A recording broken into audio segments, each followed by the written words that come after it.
Okay, तो as we were discussing,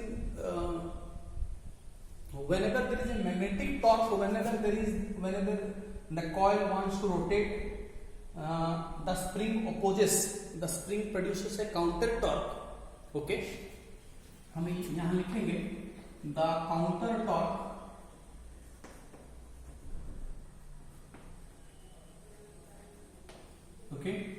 produced by the counter torque produced by the spring. Okay, तो spring rotation को बंद करेगा तो स्प्रिंग का अपना स्प्रिंग कांस्टेंट एक होता है. Okay, having spring constant phi,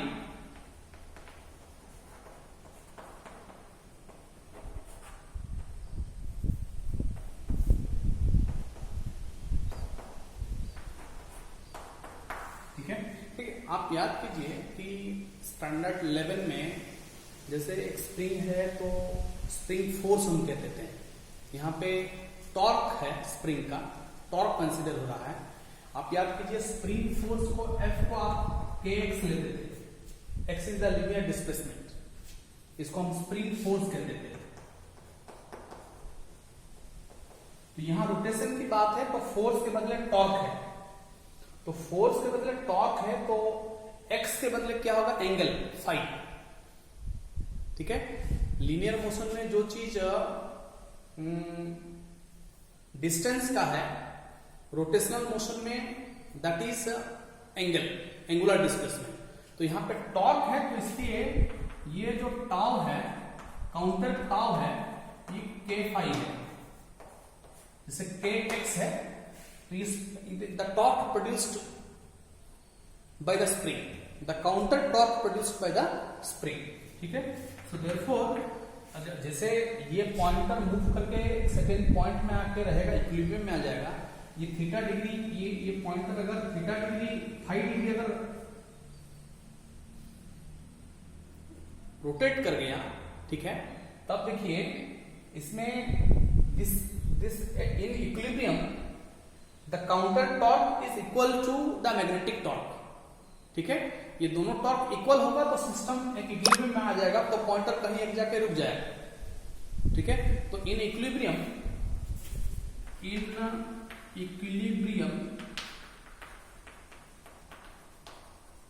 okay, k phi is equal to NAIB.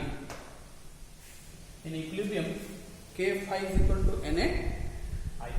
ठीक है, और हमको ये डिफ्लेक्शन इंपॉर्टेंट है. Okay, this deflection phi, okay, तो phi is equal to NAB by K. इसमें देखिए एक ही चीज वेरिएबल है, करंट, क्योंकि परमानेंट मैग्नेट है तो मैग्नेटिक फील्ड तो कांस्टेंट है. Area of the coil is fix, number of turning design हो गया, मूविंग कॉइल गैल्वेटर बन गया, तो NAB, और ये स्प्रिंग बना हुआ है तो स्प्रिंग का अपना स्प्रिंग कांस्टेंट ये फिक्स है. हाँ, इसमें कॉइल में ज्यादा करंट फ्लो करेगा तो डिफ्लेक्शन भी ज्यादा बनेगा. तो phi is directly proportional to I. More is the current in the coil, more will be the torque and more will be the angle of deflection of the pointer. तो यहां पे I increase करेगा तो phi increase करेगा, I increase करेगा तो क्या increase करेगा, फाई इंक्रीज करेगा. This is a very important formula. Phi is equal to NAB by K. K is the spring constant. K is the spring constant.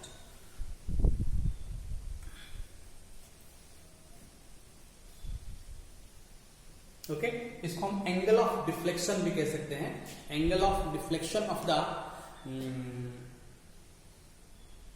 Moving coil galvanometer. इसमें दो term हम define करते हैं. एक है current sensitivity of the MCG end voltage sensitivity of the moving coil galvanometer, उसको हम define करते हैं. ओके, इसको मैं मिटा दूं. Okay,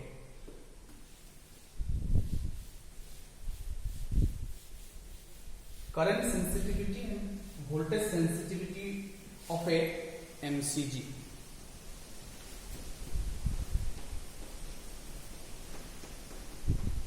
Current sensitivity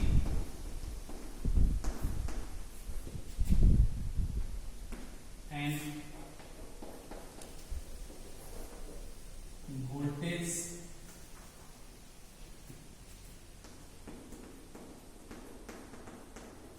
sensitivity. Current sensitivity को पहले डिफाइन करते हैं, ठीक है, उसके बाद वोल्टेज सेंसिटिविटी को डिफाइन करेंगे. करंट सेंसिटिविटी ऑफ एमसीजी मतलब मूविंग कॉइल गैल्वेनोमीटर, शॉर्ट में लिखेंगे. ओके, देखिए इसमें phi is equal to NAV/K into I हुआ, तो ये phi बाई I. डिफ्लेक्शन पर यूनिट करेंगे, ये आई इधर आ जाएगा, तो 5/I हो जाएगा NAV/K. इसी को हम कहते हैं current sensitivity.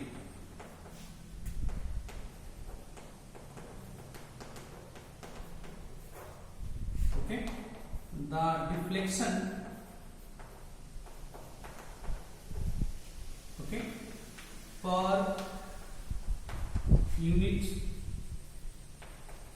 current, the deflection per unit current, the deflection per unit current, the deflection per unit current.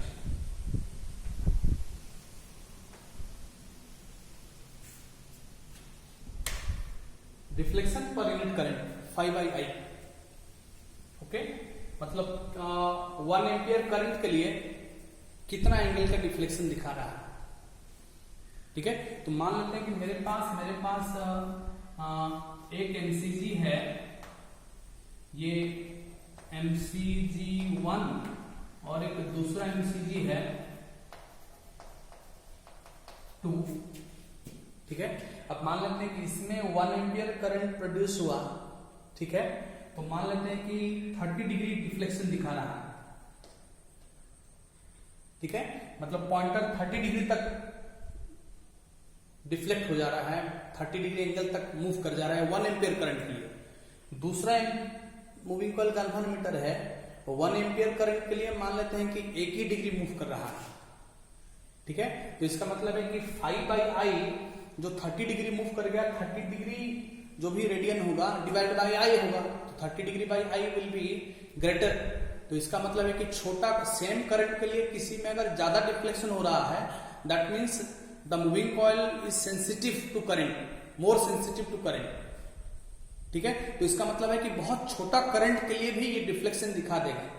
If the current sensitivity is very high, okay, then even for a small current the moving coil will show deflection.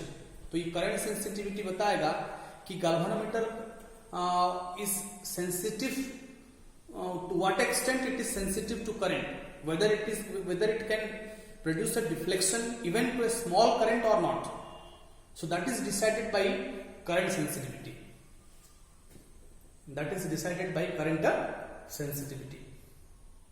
Okay, तो हम definitely, हमको अगर 2 device दिया जाएगा तो हम definitely उसको choose करेंगे जिसका सेंसिटिविटी ज्यादा हो. ठीक है, क्योंकि इसमें छोटा से छोटा करंट के लिए भी हमको डिफ्लेक्शन मिल जाएगा. ओके, और एक टर्म है voltage sensitivity, let us write down that also. तो इसका यूनिट क्या हो जाएगा, रेडियन पर एम्पियर.